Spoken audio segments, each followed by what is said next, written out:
you know, a borrower will always be a borrower as long as they have that mentality of I am relying, I'm depending on somebody. They'll always have that mentality of I cannot do it on my own. I have to be given. And that's the scarcity mentality we are talking about. And I believe young people are able to achieve great and mighty things as long as they set their mind straight. The gap between the rich and the poor is drastic. It's either you're the rich or you're in the poor, and the poor are the majority, you know. Yeah, so like, and I got to realize that it's something that is prevalent in almost all African countries on that. So the scarcity mentality, the belief that, you know, you can't really get to a certain point, that this is for selected few, like it puts you in a frame and in a box that really makes you just achieve to a certain limit, because the goals that you set are limited goals. Young people are doing it. I'm in a group like currently. There are like 7 people with whom we talk nothing but investment. How do we actually flip this? We contribute. And most of the flat owners, even in Nairobi, are people who actually came together and they said, hey, how about we do like a 7 months saving program? Like we go on a saving spree. And they saved and saved and saved, and then by that they actually built something I choose to call financial character, which the bank is actually after, because the bank runs on that.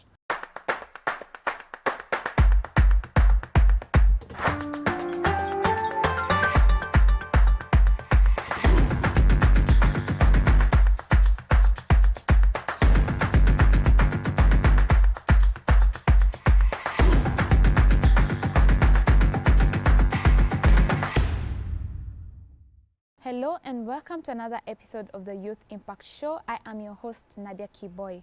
Once again, big thanks to Convent International Hotel for giving us this amazing space. Last week, we talked about failure and success. And this week, we keep the conversation moving. Let's get to know what is the difference between those who make it and those who don't make it. With me, I have amazing guests who will help me dive deeper into this topic. So welcome, guys. Kindly just a brief introduction about yourselves, and then we keep the conversation moving. Alright, cool. So, listen, I know you lot are not going to be tired to hear this. Say no more. Drr, you know the flow. Grr, it's your boy Says more. Furthermore, we're here today. Shalom Stanley, my government names for those who want to know that. And yeah, man, you can call me the Kenyan Londoner if you so wish, or if that sits right with you. And yeah, man, commercial model, fashion enthusiast, beard model. I'm an artist in general. Let me just sum it up with that, you know. Come on. Let's get this. Yeah, my name is Stephen Guta. I'm the CEO and founder of Mama Fua, which is basically like focused on the care economy space. So, I mean, like, that's a mobile app that should actually like link you with housekeepers from around your neighborhood. Wow, guys, did you hear that? We have inventors in the circle. We have artists in the circle. And you know, last week we talked about, if you guys watched the show, we talked about success and failure. And you know, like, we are talking about this discussion based on like, you guys are doing amazing things. And you are the definition of success. I may say you have this, you're a CEO of Mama Fua, you have your own fashion line, and it's amazing. It's really amazing. So help me understand, you know, there's this question that is in young people's minds. What am I doing differently? And you know, many people ask themselves those questions. What is the difference between me and a person who's made it? And that is what we're going to get deeper into.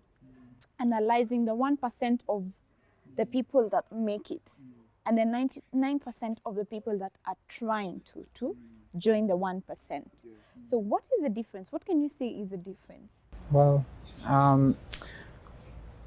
you see, the difference could be the love that you point to it. But again, like, you know, I'd say find your rhythm. You get? Find your rhythm. Yeah, find your rhythm. Because, like, you know, you could be dancing in other people's rhythm. Yeah, like, the thing is, like, to everything, including success, like, you don't dance too far. you don't dance too close, because too close would mean that you step on the feet of your co-dancer. But you see, dance right is the point. Dance right within, keep the rhythm and stuff like that. So for those who've actually found their rhythm, and that might actually sound like it's vague, but find the one thing that you truly love, the one thing that truly means something to you, and run after it. That's the only thing that's left. I mean, and to give a practical example, I've been in this journey of pursuit after the Mama 4 app for 6 years. Yeah, 6 years, right before I joined campus. Wow. Yeah, and for me to have rolled across that journey, and of course there were moments that actually presented to me the roughs and toughs of that journey. But I mean, you don't give up on your baby just because the the experience of your baby is on a daily basis doesn't sit right with you. And again, you don't borrow your neighbor's children to fill up for your children. Yes. Yeah, so that kind of a thing. So that's a thinking of the 1%. But again, I don't look at it for me, it's the difference is in the culture. Yeah, because in as much as we could actually say, hey, content is key and all that, but for me, culture is key. You get and all these things can be acquired, the habits, the mindset, the crowd that you actually hang out with, what value is to you, you get. Yeah, so that's all part of culture. I don't want to take away from the time that it should actually Well, to be fair, I would say this, what will make the difference between the 99 and the 1%? Yeah. Scarcity mentality. Wow. Yeah, scarcity mentality. And the reason why I'm saying that is because it's something that's really happening in our African space. And you find that that's why there's a big distance, or rather space, between the rich and the poor. Yeah, it's not only here in Kenya that that's happening. I was in Nigeria in the month of August, and to be fair, I was just learning how the country and how things are, and just trying to compare and contrast between Kenya and Nigeria. And I got to realize that country, actually, the gap between the rich and the poor is drastic. It's either you're in the rich or you're in the poor, and the poor are the majority. Yeah, so and I got to realize that it's something that is prevalent in almost all African countries on that. So the scarcity mentality, the belief that you can't really get to a certain point, that this is for selected few, it puts you in a frame and in a box that really makes you just achieve to a certain limit, because the goals that you set are limited goals. They're not impossible goals. They have goals that are they have a limit to them. They're shelled goals, not goals that are way beyond the stars and everything. But can I ask you a question? Go on. Yeah. I mean, cause this is something that I've been thinking of, just asking myself if at all we will actually get to that sweet spot of a perfect society.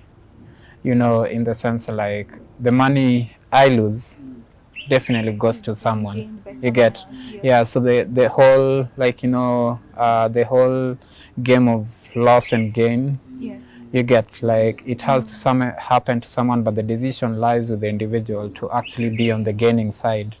You get. So will we ever get to a point whereby and even if then we're serving the majority, then how many people when we even think of wealth distribution, will we ever get to that sweet spot, or it could be a chase at the wind? I love what you said about scarcity mentality, because I think that's something that is really setting people back, especially when it comes to getting what you want. And a borrower will always be a borrower as long as they have that mentality of I'm relying, I'm depending on somebody. They'll always have that mentality of I cannot do it on my own. I have to be given. And that's the scarcity mentality we are talking about. And I believe young people are able to achieve great and mighty things as long as they set their mind straight. You talked about dancing in your rhythm, meaning you have to identify your niche, you have to identify a path for you to be somewhere. And when you identify a path, then you get to a point where you have all it takes to make that money, to go for that future that you want, to even be successful. But when young people talk about the monies they earn, the salaries they earn, they diminish it. They talk about it as if it's something very less to them. Like, I'm just earning 50,000. And to them, that's enough. That's enough. And they might be complaining about it, but they do not see beyond that 50,000. So there's this other aspect of wealth distribution, and many people tend to, my friend was born in a rich family, they have this and this, it's okay, it's obvious, they'll be fine. But, you look at yourself as an average person coming from an average family, and that affects you. That makes you feel like you're less, you can't achieve more. So what can you guys say wealth distribution is a major factor that differentiates between that young person who is privileged to have great opportunities and that young person who doesn't have those opportunities? So allow me to answer the question that he posed, because he posed a very interesting question, and I'd say this, that life is a constant systematical movement of choices. So he asked, will we ever get to that sweet spot? And this is what I'd say, just like from the other episode, if you guys go check it out, that we did previously, and I give an example that I came with my friend to the shoot, and that example was purposeful because in life you just don't win alone, you win with your friends, you win with everybody. And if everyone can get that mentality, then I guess that question that you posed, and the answer would be yes, we can get to a sweet spot if people adopt that mentality, because life is a constant systematical movement of choices. People start thinking in that direction and making choices in that manner, then I guess we'll get to that level and that point. And Nadia, if you may just before you go, just to add on to your point, I feel like we can get there. It will take time, it will take a lot, but I feel like we can get there someday. But as the CEO of Success Africa, the company I work for, says that it begins with a mindset. You have to change that mentality of that scarcity mentality you're talking about, how we perceive ourselves, how we go and, grab success with our hands. It takes a lot in the mind. And if young people can start shifting their minds in a positive way, then slowly we'll start getting to that sweet point. Oh my days, I've just remembered something. So there's a point in time where I've mentioned something to do with the microwave generation. And that's what makes the difference between the 99 and the 1%. Please elaborate. Now, the microwave generation is whereby if you put something in a microwave, it gets hot in almost a split second, or in short time, it's going to get hot. Or if you take popcorn and put it in a microwave, it pops and becomes popcorn. The popcorn seeds. But like, if people don't want to go through the process that it takes for you to be able to get into the 1%, right now you wake up and you see a motivational quote or motivational video telling you how you can make 2 million bucks. Like, Yes, you can, but there's a process. You get me? You can't just wake up and decide, I want to go and make 50 grand, or I want 50 grand to come all of a sudden. It's not going to come all of a sudden, man. You need to sweat for it. You need to grind for it. And in that process, you're being sharpened. You're being made to fit into that category of the 1%, because there's so much character that goes behind that, man. It just doesn't happen like that, you know. You need to be in a position to be able to withstand the amount of pressure that comes with being the 1%, you know. And those are the things that people overlook. Someone looks at someone making it in life and sharing their testimonies and believes that, you know, smart, today I can get $2 million. Yes, you can, but it's not a guarantee. It's not. It's the probability of 1/7 billion, man. Yeah. So like, I'd say that's also one thing that you know differentiates the 99% from the 1%. But you see, I think yes. Sorry. well, one thing, like, just in retrospect, like, there's a moment in my life when I think I did make like a very interesting decision. I decided to never again rent my time. Yeah, because I mean, like, if you rent your time, then it means that, like, you know, someone else is actually, like, you know, can pay you for your entire day. Yeah, but like, I'm not much of a motivational speaker, but like today, if I sat with people my age and below, like, maybe what I'd actually, like, you know, say is like, whatever value, whatever, like, you see, like, I can probably, like, you know, give you power to all the sweet words and stuff like that, and tell you this is the direction and stuff like that. But but like, you know, be conscious of the value, be conscious of what you're actually making from it. Let it translate to, because we live in a capitalistic environment. Like, you know, purpose has to translate to something. Yes. You get, and probably, like, you know, that's as you serve your purpose, find the means to serve, like, you know, a lot more people with that purpose via the currency that is, because currency is a socially approved, like, you know, construct. You get. If it is, then, like, sometimes I bump into people who would be like, it's not like, and they're right on that, when they'd be like, it's not like I want to make a lot of money. If you can make a lot of money, like, what's wrong with that? You get. And sometimes, like, you know, the daring, like, you know, the daring attitude that would have you, like, you know, approach the people that in your past you considered unapproachable. Because there are people who are actually major and mighty, who are just waiting for you to actually voice your thought, or probably, like, you know, roll into their space and say, hey, hello, I'm here. You get. That's happened to me a lot over LinkedIn and other spaces, like, you know, social spaces. And I've learned to the point that it's become normal. That talking about my idea, talking about what I'm doing and how I'm doing it, like, you know, and putting that on the table for others to actually observe and make a judgment off of is a thing that hurts me not. You get. So those are some of the things that I'm learning, and I wish, like, you know, our viewers could actually, like, you know, take a journey on learning with me and with us.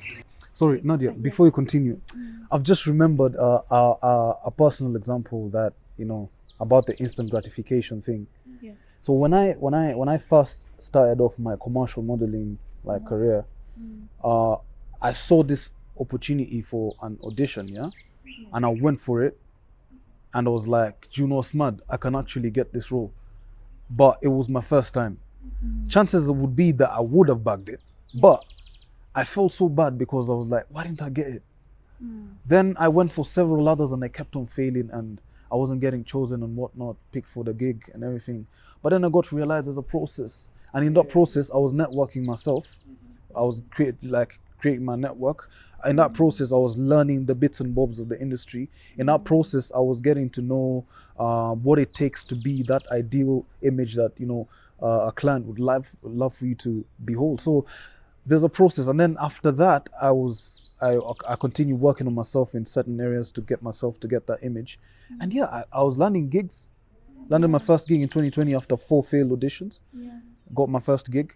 Then I got my second one earlier on this year with Safcom. then God opened the door of late, and I got one with Jumia, man. So yeah, it's a process, you know, and I've gone for several auditions, you know, you fail, but there's a process, you know, that gets you to that point where now, yes, when you get the gig and you're ready, you're prepared for it, yeah, because you know what it takes and you know what it is that, you know, you need to go through, you know, to attain that position, yeah, man. I want to say that we are a representation of the young people. So what they're actually going through is the same things we go through. And we are actually not perfect when we are talking about this. We actually don't know it all, but we have something from our experiences. We can speak of these things. And these are things that now change the surrounding between our peers, our friends, and we can be able to elevate each other. There's obviously that gap between that 1% and 99%. But then again, I feel like failure is something that young people have chosen for themselves, because we have opportunities. You have opportunities, but you want to have it all by yourself. You don't want to share it. You don't want to, you know, call your friend and tell them, you know what, there's actually a vacancy for this and this role. Can you do you wanna take it? And it's something that's pulling young people behind. And my question is, how do you make sure, as a young person, as you look out for yourself, as you look out for opportunities for yourself, how do you make sure you also look out for your other friend? I know there's jealousy involved, there's unhealthy competition involved, but how do you ensure that through looking out for yourself, you're also looking out for others, and then you can be able to rise together? And then we can minimize that gap between 1% and 9%. Yeah. Personally, I'd say this, yeah. In whatever space that you are in, there are usually problems in the society that require a solution, yeah? Yes. And not all the solution might be in that group of individuals working together as a team towards a certain solution to a problem that they deciphered. Yeah. There might be another problem that a friend of yours or a relative or someone that you know might be having the capability and the skill to be able to attend to and provide a solution to that problem. Because let's take it this way: in a work environment, in a working space, there's obviously the top boy, the CEO, who calls the shots and everything. But he's like the top boy of, like, let's say like an organization that deals with, like, having, like, let's say there are problems in the society, then they provide the solutions, yeah. So obviously, like, the what's it called, they manage a specific niche, you know, of problem solving, but then you might encounter a different problem that is not within your circle, or rather within the space in which that you're dealing with, and you get to realize that actually next month my brother can actually handle this kind of thing. And I've witnessed several encounters where, like, my mom personally has been in a space of work, and she realizes that actually so and so has this capability of doing this, and then she's like, yo, by the way, there's this thing, and the people have been looking for this kind of solution. Could you, like, pull up and attend to it? Then they're like, yeah, they do that, and then all of a sudden this next man gets a job opportunity. And you know, it's like it becomes like a chain, because obviously next man has been lifted up, and he might be having that mentality of wanting to lift someone else up, and then he goes into the same mentality to look for opportunity for next man. And that's how that one is built. Well, because I look at it like, you know, it's okay to actually, like, you know, hold a hand. It's okay to actually help. But I want to speak to the responsibility that comes with that, because, like, referrals and all that is not just all fine and fun and games. I'll speak from a personal experience. Like 2 years ago till, like, last year, I think, like, I referred quite a number of people, like, you know, to job opportunities, not even referrals, like me holding your hand and introducing you to that person, and I'm like, give this person this job. And then that happens, and, like, as I do that, I'm actually like, putting my reputation online. I'm actually like, putting the personality that I am and what those people know me as in the line of fire. So like, can we speak to that as well? Such that like for you whose hand is being held, even as you actually like, walk into that space, you handle that opportunity with care and all, because one of the things that I've actually come to realize is that like opportunities could be very addictive. Yes. But again, like responsibility is not as addictive as opportunities. So just the responsible people, and how do you actually tell that? Because humanity is such a very volatile attribute. You can't have a human being as a specimen. Like if I said I have a finger on who you are and who everyone is, I'd be lying to myself. But how do we actually like, then just sieve through that? I think what we need as young people is a chain of accountable peers behind us, around us, because we need to hold each other's hand. We need to be accountable, because as I look for an opportunity for you, I'm also putting my reputation at stake, because they will, when I go to a CEO and they'll be like, we're looking for this and this person to occupy this position, and I put my word for you, then the CEO will trust me, because they believe I am able to bring someone of value into the company. So it needs to be a chain of young people who are accountable. I can hold you accountable. I can ask you, how is that job taking you? Just to gauge and understand where you are. As I protect my reputation, as you chase whatever you're chasing, me being accountable to you and you being accountable to me, then I'm able to keep you on check, and we are able to grow together. And I feel like that's one thing that's lacking in young people, because we feel like the opportunities we get are just opportunities for us. And just like you said, I might be very good at something, but I might not be good at another thing. And that thing might require another person. So as a young person, am I in a position where I can look at that opportunity and say, you know what, I can give it to Seismo because he can do it well. So I believe we are a new generation, and we can change from the mindset to this accountability actions to responsibility, and grow together as a generation, looking out for each other as brothers and sisters. What are your thoughts about growing together as young people?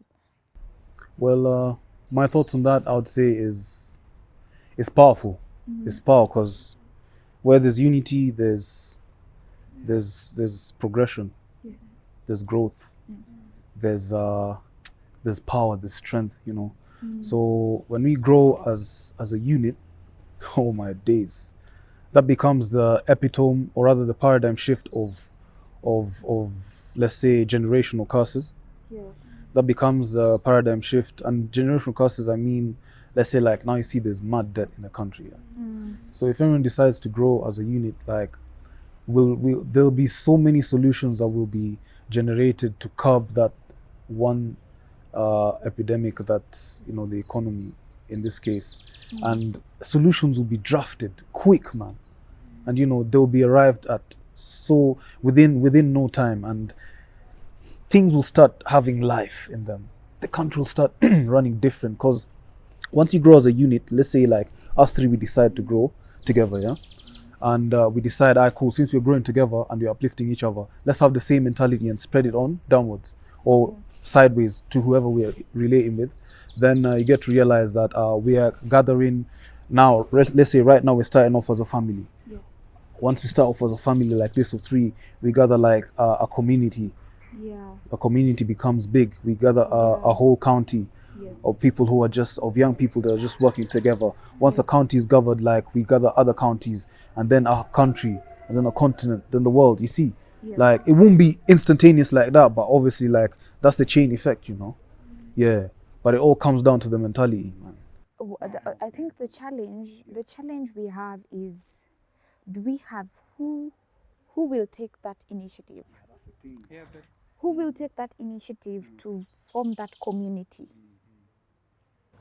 Well, but there are people who already. Let me give you. This thing is not new. Our parents, as old as they are now, were once young, and they did.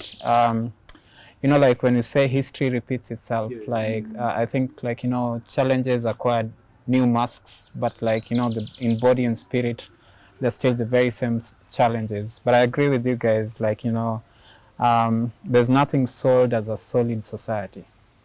When you look at, for example, Kirinyaga Road, all the buildings and the flats along that road were done by tea farmers down from there. I mean, if our history is a thing to borrow from, then they were just ordinary tea farmers who actually made a conscious choice to actually come and collectively invest.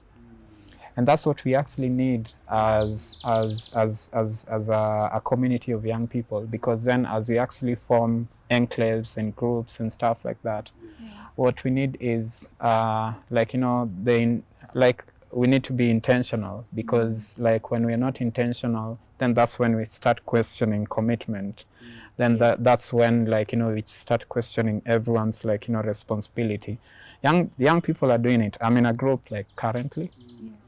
There are 7 people with whom we talk nothing but investment. How do we actually flip these? We contribute. And most of the flat owners, even in Nairobi, are people who actually came together and they said, hey, how about we do a 7-month saving program? We go on a saving spree. And they saved and saved and saved, and then by that they actually built something I choose to call financial character, which the bank is actually after, because the bank runs on that financial behavior. Now with that character, they are able to actually access finance, and with that they can actually dive into a venture, be it building a flat. A story is told of my friend's dad. That actually they came together. There were 7 of them. So they got the loan, they saved, got the loan from the bank, built the first building, and then the next thing they did was to now build the next. When this building was actually bringing in things, they didn't stop saving. So they were actually still saving from their salaries. By the time they got to the 7th flat, that's when they actually transferred the individual flats to actually individual names. There's a formula to how society works. There's a formula to the capitalistic system. And we can listen to all talk and walk. But until you get that formula, until you crack the algorithm, the system listens to nothing but that. So if I'd actually tell anyone out there, probably telling anyone what to do is a bit arrogant coming from me, because I still have my struggles. I'm actually trying to figure it out. I'm fumbling for it as anyone else. But if just a neat piece, find the formula. Find the one thing that actually the code that makes the people who actually are socially defined as successful. And if that's something you're running after, then go for it. Sorry, I know this is out of topic, but I've just thought about it and I was like, have you ever been in that position where, let's say you're doing something let's say a job and whatnot, and you start making some bag, and then your brethren, all of a sudden, next man, you haven't even chatted to him since what? I don't know, high school, Man starts hollering at you and he's like, yo, big man, what you saying up? You been, you're right, And you're like, yo, could you send me 3 racks? Brother, you think 3 racks is plucked from the trees, my guy? Man went through sweat, bro. You get me? Oi, sweat blood. Wow. 3 G's, bruv. Just from my pocket, you? It's in yours. No, cuz. I'd really love to go deeper into that topic, because it's something that happens, but we are running out. We are running out of time. And based on what we've been speaking the last 3 episodes, we've just been talking about growth, success. Today we are talking about like that gap between, and I like you guys have brought it out that the difference between that 1% and 99% is scarcity mentality. I feel like now that you brought that word, I feel like it's a very broad word and we cannot exhaust everything here. So allow us to end the conversation there and we can pick it up from next time. But obviously this episode is not over without talking about a quote, because Success Africa is about inspiring. So we have to talk about a quote. Quote of discussion today is, the real measure of wealth is how much would be worth if we lost all our money. This is a quote by John Henry Jowett. The real measure of our wealth is how much would be worth if we lost all our money. Just very short, brief statements about that quote. You wanna go first? No, you can go first. Oh, okay. Well, to me, like one, I don't quite agree with that statement, and the reason as to why I don't is because I think it's fairly okay. But when you look at like wealth, to me is what is the value or the money that like what I'm into is making for me when I'm asleep. When I'm doing nothing. That's wealth to me. But people say money reveals character. So what are you without money? Yeah. But like, go ahead. What are you without money? Oh, that's a good thing. Like That's us. actually what the Yeah. Cause you know how smart is this, yeah? Like I said in the previous episode, you come into the world, you make the bag, and you die with the bag, but you won't be buried with the bag. You get me? You'll die and leave the bag aside, and it'll end. But who are you without the cash is now what it now points towards purpose, you know? Yeah, it points towards purpose, and in your purpose there's a certain character that is being formed in the process of formation, or is formed to the degree that it speaks and brings about value into the earth. So without your wealth, you're very wealthy. Without the monetary assets, you're very wealthy. Yes. Wow. I think you've just summed it up. I don't need to even add anything on that quote. But yeah, as you chase money, chase character, chase purpose. At the end of it all, everything that we have, material wealth, everything is in vain. And you will have your purpose and your character to live. So that brings us to the end of this episode. See you next time.